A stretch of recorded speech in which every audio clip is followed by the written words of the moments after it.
नमस्कार, आप देख रहे हैं न्यूज 18 राजस्थान। आपके साथ मैं हूं अभिषेक। बुलेटिन की शुरुआत करेंगे इस वक्त की बड़ी खबर के साथ।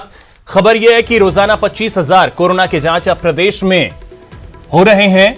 जो लक्ष्य रखा गया था 25,000 हर रोज कोरोना जांच के, वो पूरे हो रहे हैं। चिकित्सा मंत्री डॉक्टर रघु शर्मा ने इसकी जानकारी दी है। साथ ही उन्होंने कहा है कि जल्द ही हर जिले में जांच की व्यवस्था की जाएगी। तो 25,000 का जो रोज का लक्ष्य है उसे हासिल किया गया है और 25,000 प्रत्येक दिन कोरोना के जांच प्रदेश में हो रहे हैं। राजस्थान की टेस्टिंग क्षमता 25,150 टेस्ट पर डे करने की हो गई है और पॉजिटिव केसेस चाहे 10,696 हुए हों, लेकिन रिकवरी का जो परसेंटेज है वो भी हमारा 73 के ऊपर है और 7,814 लोग ठीक होके और रिकवर कर चुके हैं। इसके अलावा हमारे जो एक्टिव केसेस हैं वो 2,641 बचे हैं। हमारी चाहे एक्टिव केसेस की दर हो, हमारी रिकवरी का परसेंटेज हो, चाहे मोर्टिलिटी रेट हो, हर स्थिति पर राजस्थान टॉप राज्यों में शुमार हो रहा है आज। और आगे भी हमारी जांच की क्षमता, जो लक्ष्य दिया है मुख्यमंत्री जी ने हर जिले में जांच की क्षमता विकसित करने का, उस पर हमारा विभाग काम कर रहा है। चलिए अब देखते हैं खबरों को फटाफट अंदाज में। देश में आज से अनलॉक 1 के दूसरे फेज की शुरुआत हो गई है। इसी के साथ ही देश के बड़े हिस्से में मंदिर, मस्जिद, गुरुद्वारे और चर्च खुलने लगे हैं। देश के ज्यादातर हिस्सों में आज से धार्मिक स्थल, शॉपिंग मॉल, रेस्टोरेंट, होटल आदि खुल गए हैं। सरकार ने लोगों को सोशल डिस्टेंसिंग का पालन करने की हिदायत दी है। मरुधरा में आज से धार्मिक स्थल नहीं खुले। सरकार ने धार्मिक स्थल खोलने के लिए जिला स्तर पर कमेटी बनाई है। कमेटी के सुझावों के आधार पर धार्मिक स्थल खोलने का फैसला लिया जाएगा। राजस्थान में भी आज से होटल, शॉपिंग मॉल्स, रेस्टोरेंट खुल गए हैं। सभी जगहों पर सरकार की ओर से जारी गाइडलाइंस की पालना की जा रही है। गृह विभाग के संशोधित आदेश के बाद आज से प्रदेश में मॉल, होटल, रेस्टोरेंट और क्लब खुल गए। जयपुर के कई बड़े मॉल्स ने सरकार की गाइडलाइंस को शामिल करते हुए अपनी एसओपी तैयार की है। उदयपुर में आज 77 दिन के बाद सर्राफा बाजार खुला। इस दौरान व्यापारियों ने सरकार की गाइडलाइंस की पालना की।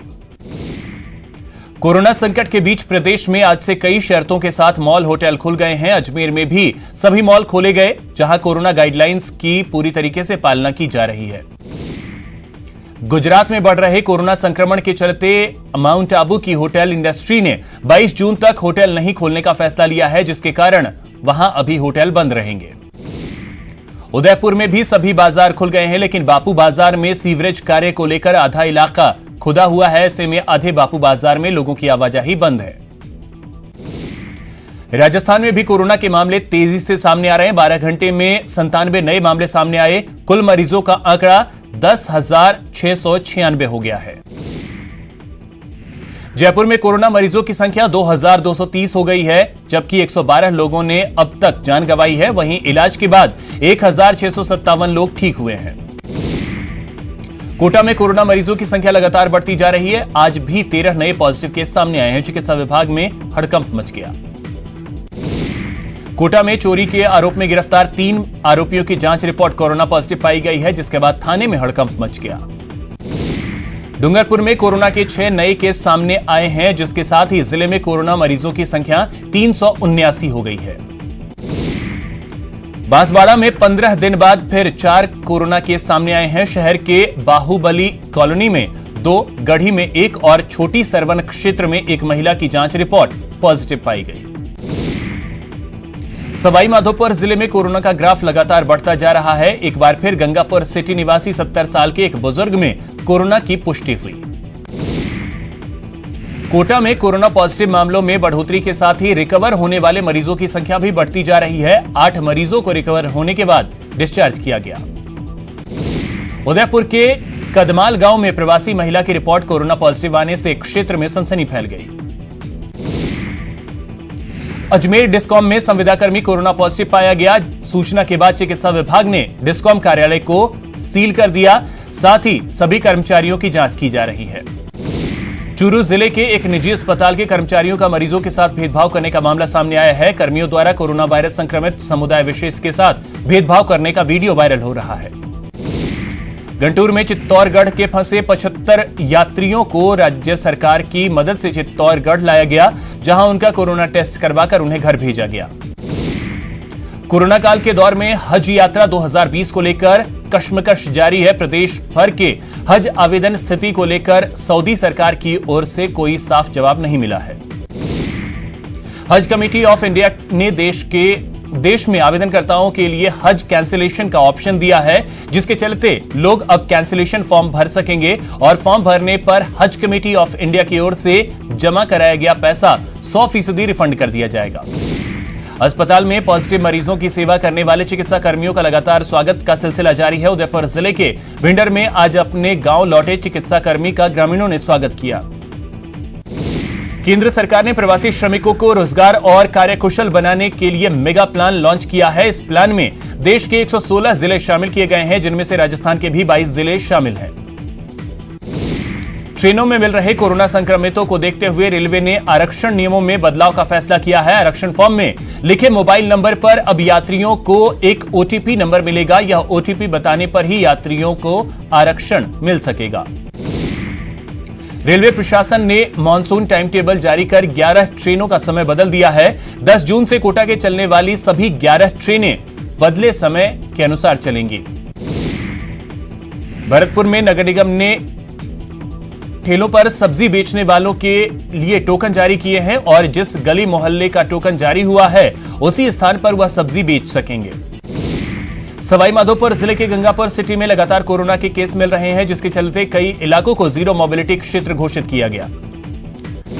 कोटा शहर की वल्लभबाड़ी कॉलोनी के लोगों को कर्फ्यू से बड़ी राहत मिली है। कॉलोनी में संक्रमित पोस्टमैन मिलने के बाद 100 मीटर के दायरे में कर्फ्यू लगा दिया गया था।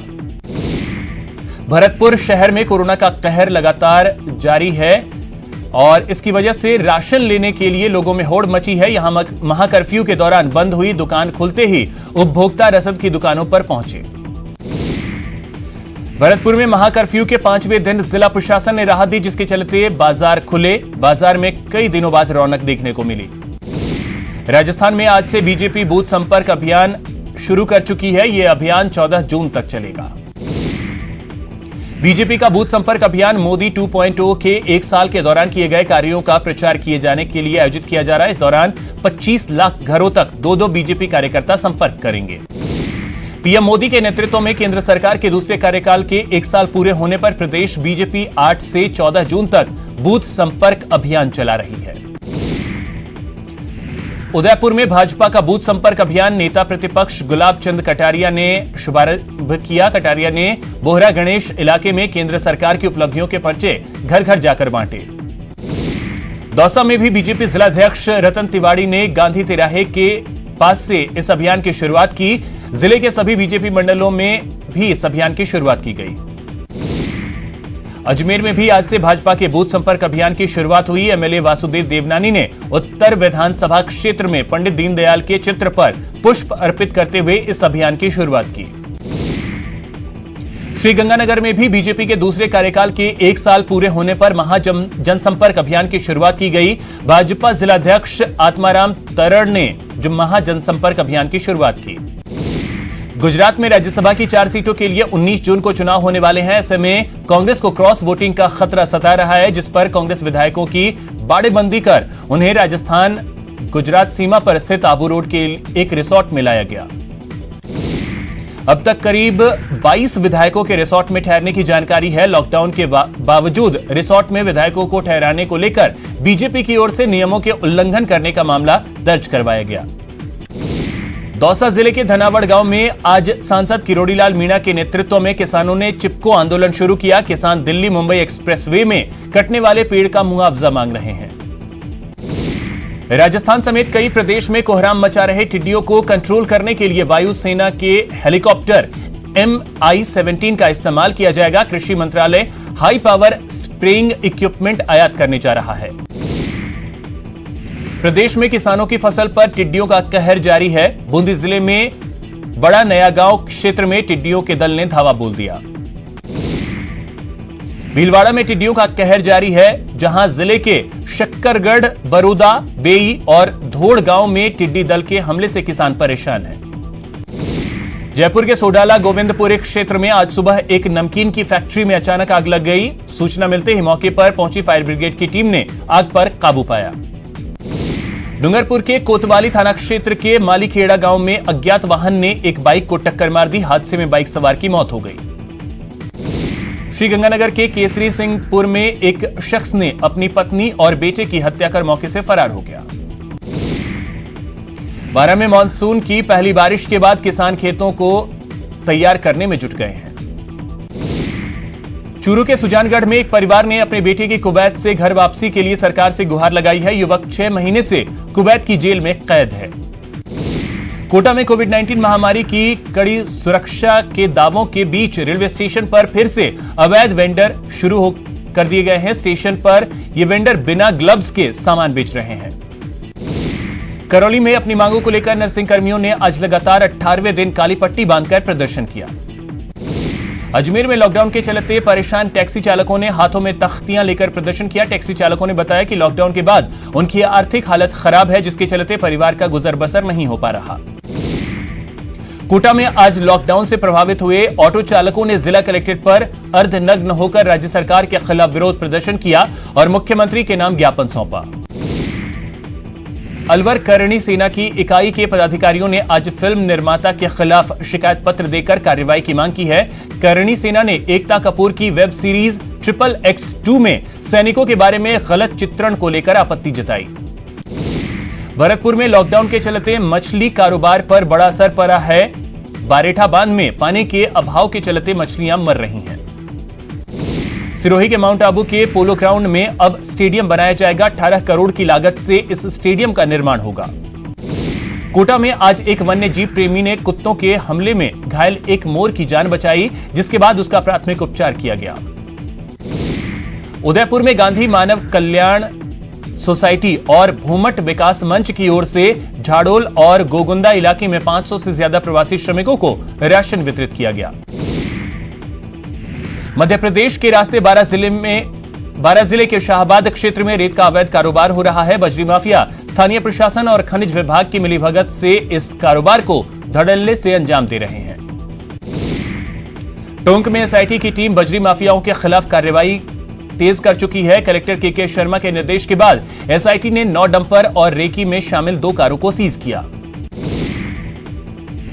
झालावाड़ के सारोला थाना क्षेत्र में एक ठग गिरोह ने शादी के नाम पर एक परिवार से 4,60,000 रुपए की और जेवरात की ठगी कर ली। पुलिस ने ठग गिरोह के सरगना और सहयोगी को गिरफ्तार कर लिया।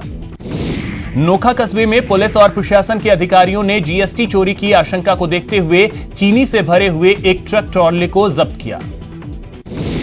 कोटा में अपराधियों के हौसले बुलंद होते जा रहे हैं। बीती रात इटावा कस्बे में राह चलते युवक से 2 बाइक सवार युवकों ने मोबाइल छीनकर फरार हो गए। बूंदी समेत कई जिले में 15 मिनट तक तेज बारिश हुई। बारिश के चलते तापमान में काफी गिरावट आई, जिससे लोगों को गर्मी से राहत मिली। प्री मानसून की बारिश ने कोटा नगर निगम के नालों की साफ सफाई के दावों की पोल खोलकर रख दी है। बारिश की वजह से औद्योगिक क्षेत्र प्रेम नगर इलाके में बाढ़ जैसे हालात पैदा हो गए। भरतपुर में बारिश का दौर शुरू होने के साथ ही किसानों को अच्छी फसल होने की उम्मीद जगी है। बारिश को देखते हुए किसान बाजारों में दुकानें बंद होने के कारण किसान छोटे कस्बों से खाद्य बीज खरीदकर फसल की बुआई में जुट गए हैं। उदयपुर में तूफान के कहर से एक मजदूर की कच्ची झोपड़ी की छत उड़ गई। ऐसे में पीड़ित परिवार को अब बारिश के बीच कई तरह की दिक्कतों का सामना करना पड़ रहा है।